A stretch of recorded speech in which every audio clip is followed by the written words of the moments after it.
नमस्कार। फौज lecturer YouTube channel पर आपका स्वागत है। आज हम एक 1985-86 घटना आपके साथ शेयर करेंगे। उस समय मैं 8वीं क्लास में पढ़ता था। आप भी अपने बचपन को याद कीजिए। बचपन में आपने भी खिलौनों से खेला होगा। खिलौने मतलब जो आजकल मार्केट में आते हैं उन खिलौने की बात नहीं करते।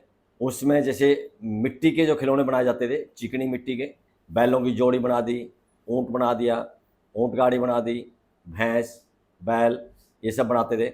ट्रक बना दिया, ट्रैक्टर बना दिया, बस बना दिया और उनको धूप में सुखा के फिर खेलते थे, या कभी कभी धूप में सुखाने के बाद आग में पका भी लेते थे। तो इसी तरह खेलते खेलते मेरे दिमाग में एक आइडिया आया कि जो ट्रैक्टर की हैरो होती है, जो जुताई के काम आती है, क्यों न एक हैरो का मॉडल बनाने की कोशिश की जाए। तो आपने देखा होगा गाँव में घी के पीपे होते हैं, टिन जिसको बोलते हैं, उनकी जो सीट होती है बड़ी पतली होती है, तो उनकी सीट को कैंची से काट काट के तवे बना दिए।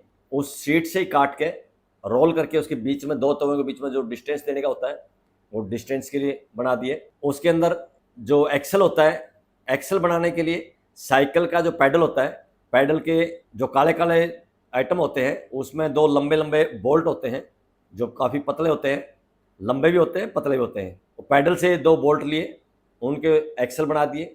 टिन था, उसको काट के फ्रेम बना दिया। उसको जोड़ने के लिए क्या किया, रिवेटिंग की। रिवेटिंग तो अभी पता है मुझे, उस समय नहीं पता रिवेटिंग क्या होती है। देसी भाषा में ढांच लगाना बोलते थे, जो लोहार उस समय काम करते थे दो चीज़ को जोड़ने के लिए। दोनों सीट को एक दूसरे को ऊपर रख के और उसको रिवेटिंग करनी थी या ढांच लगाना था। तो एक छोटा सा नट लिया, उसके ऊपर सीट को रखा, सीट के ऊपर रखे नेल या चौबा जिसको बोलते हैं उसको रखे और हथौड़ी से मार के उसमें छेद करता था। दोनों सीट में छेद करके ऐसे दोनों एक दूसरे में मिला के, छेद के अंदर एल्युमिनियम का एक तार, जो पहले आपने देखा होगा बिजली के खंभे से मीटर तक जो तार आता था उसमें एल्युमिनियम की मोटी तार होती थी, उसके छोटे छोटे टुकड़े काट के उसमें डाल के और थोड़ी सी पीट के उसको ढांच लगा दिया, या आजकल कह सकते हैं रिवेटिंग कर दी। इसी तरह जो ट्रैक्टर में जोड़ने के लिए आगे बनाते वो बना दिया। खोलने बंद करने के लिए मोटे तार का हुक टाइप बना दिया और उसके अंदर जो नीचे फ्रेम बना था, फ्रेम में बीच में जो पट्टी लगाई थी उसमें जगह जगह छेद कर दिए। तो जब एरो को खोलना हो तो उसको तार को उठाना है, एरो को पीछे खींचना है और किसी होल में डाल देना है, सुराख में डाल देना है। जब उसको खींचते थे आगे से, जैसे उसके आगे एक रस्सी, छोटी सी रस्सी टाइप बांध दी या धागा टाइप कह सकते हो बांध दिया। जब एरो को ऐसे खींचते थे, खासकर रेत की जगह में, जैसे खेत में जाने वाली जो गमियाँ होती थी या गमे उसको बोलते थे, वहाँ बालू रेत होता था, वहाँ जब चलाते थे, खोल के चलाते थे, तो जैसे ट्रैक्टर की असली एरो मिट्टी को उल्ट पुल्ट करती है, वो उसी तरह मिट्टी को उल्ट पुल्ट करती थी। और जब उसको जैसे ट्रैक्टर की एरो को बंद करके चलाते हैं वैसे बंद करके चलाते थे, तो वैसे ही चलती जैसे ट्रैक्टर की एरो चलती है, मिट्टी को उल्ट पुल्ट नहीं करती थी। एक 8वीं क्लास के बच्चे ने एरो का इतना फर्स्ट क्लास डिजाइन बनाया, जिसने भी उसको देखा हर किसी ने कहा कि कमाल कर दिया।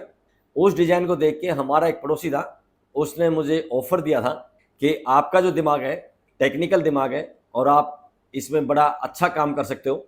उसने कहा कि मैं आपको एक ऑफर देता हूँ, 1985-86 की बात है, 1 लाख रुपए बिजनेस करने के लिए या खर्च करने के लिए, दुकान खोलने के लिए।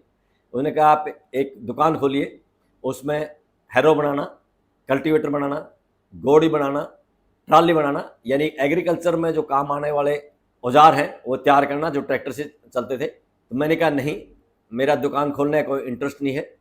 हाँ, मेरा मैकेनिक में इंटरेस्ट है, मैं काम करना पसंद करता हूँ, लेकिन मैं सरकारी नौकरी करना चाहता हूँ। उसमें सरकारी नौकरी में मुझे हरियाणा रोडवेज में बस ड्राइवर लगने का बड़ा शौक था। ट्रैक्टर की ड्राइविंग करता था और ये था कि भाई बस का ड्राइवर बनना है। मैंने उनके ऑफर को मना कर दिया था, हालांकि इतनी समझ में नहीं थी ऑफर लेना चाहिए कि नहीं लेना चाहिए। उसके बाद 10वीं करने के लिए जब मैं लाडवा गया था, पहले भी एक मैंने वीडियो में जिक्र किया था, हिसार डिस्ट्रिक्ट में गाँव है लाडवा, वहाँ से मैंने 10वीं की थी। तो वहाँ भी वो एरो का मॉडल मैं लेकर गया था। तो वहाँ भी गाँव वालों ने जिसने भी देखा, मैंने कहा भाई कमाल करके बड़ा सही मॉडल बना रखा है, जैसे असली एरो चलती है वैसी चलती है।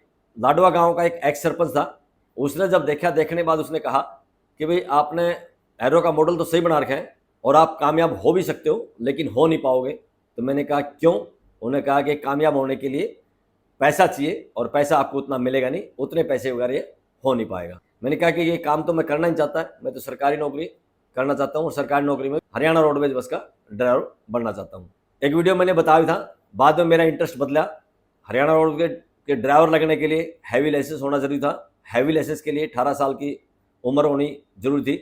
18 साल के बाद ही हैवी लाइसेंस बनता है, और ड्राइविंग में अप्लाई करने के लिए शायद 3 साल का या 5 साल का एक्सपीरियंस भी चाहिए, तो उससे काफ़ी लेट हो जाता। तो वहाँ पढ़ते पढ़ते एक लड़का था जिसका भाई एयरफोर्स में था, उसने मुझे एयरफोर्स के बारे में बताया था, वहीं से मुझे एयरफोर्स के बारे में जानकारी मिलती और वहीं से मैंने एयरफोर्स की तैयारी की थी और फिर मैं एयरफोर्स में चला गया था। तो बचपन में बच्चे का जो इंटरेस्ट होता है उसको पहचानना चाहिए, उसके टैलेंट को जानना चाहिए, उसी के अनुसार अगर उसको उस फील्ड में काम करने का मौका मिले तो वो अपने फील्ड में काफ़ी कुछ अच्छा कर सकता है।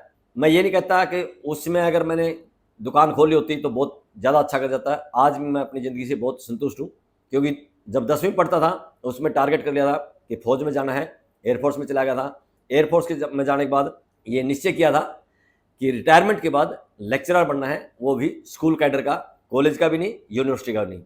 और हरियाणा सरकार के साथ एक लंबी लड़ाई लड़ने के बाद 6 साल के कानूनी संघर्ष के बाद लेक्चरर भी लग गया था। तो मेरी 2 इच्छा थी, पहली फौज में जाने की, वो पूरी हो गई थी, दूसरी थी हरियाणा के सरकारी स्कूल में लेक्चरर बनने की, वो भी पूरी हो गई थी। अभी बच्चे कहने से यूट्यूब चैनल बना है, मेरा जो संघर्ष है उस संघर्ष को ही यूट्यूब चैनल के माध्यम से दिखाएंगे। आने वाले वीडियो में आपको बताएंगे जो मेरी हरियाणा सरकार के साथ जो संघर्ष चला था, कोर्ट केस जो डाले हैं, आरटीआई जो लगाई हैं, सीएम विंडो में जो शिकायतें दी हैं, प्रधानमंत्री को, राष्ट्रपति को, सुप्रीम कोर्ट को जो पत्र लिखे, वो सारे बताएंगे। डॉक्यूमेंट से रिलेटेड या घटना से रिलेटेड जो अगली वीडियो आएगी 12 अक्टूबर से मैं स्टार्ट करूंगा। 12 अक्टूबर को आरटीआई एक्ट पे वीडियो बनाएंगे कि आरटीआई एक्ट 2005 के अंदर क्या क्या प्रावधान है वो बनाएंगे। उसके बाद आरटीआई रूल्स, फिर आरटीआई की एप्लीकेशन लगानी कैसे है, समस्या क्या आती है, किस तरह समाधान होगा, इस तरह से आपको बताएंगे। आज की इस वीडियो में बस इतना ही। वीडियो पसंद आई हो तो लाइक कीजिए, दोस्तों के साथ शेयर कीजिए। ऐसी ही सच्ची घटनाएं देखने के लिए चैनल को सब्सक्राइब कीजिए। बहुत बहुत शुक्रिया, धन्यवाद, जय हिंद।